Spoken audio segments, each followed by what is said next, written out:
আজ গড়বেতা ৩ নম্বর ব্লকের রসকুন্ডু গ্রাম পঞ্চায়েতের পানিকোটর সুস্বাস্থ্য কেন্দ্রে আমি ডেপুটি ম্যাজিস্ট্রেট মৃদুল শ্রীমানি জেলা শাসকের তরফে পরিদর্শন করতে এসেছি।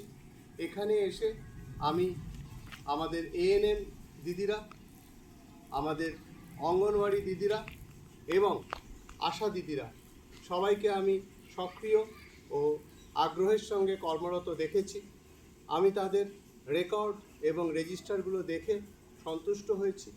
আমি তাদের সাথে কি করে সুস্থ মা, সুস্থ শিশু, বাল্যবিবাহ কি করে আটকানো যায়, মা ও শিশুর পুষ্টি কি করে নিশ্চিত করা যায়, সেই বিষয়ে রামায়ণ মহাভারত থেকে পৌরাণিক উদাহরণ সহ আমি নানা বিষয়ে আলোচনা করেছি।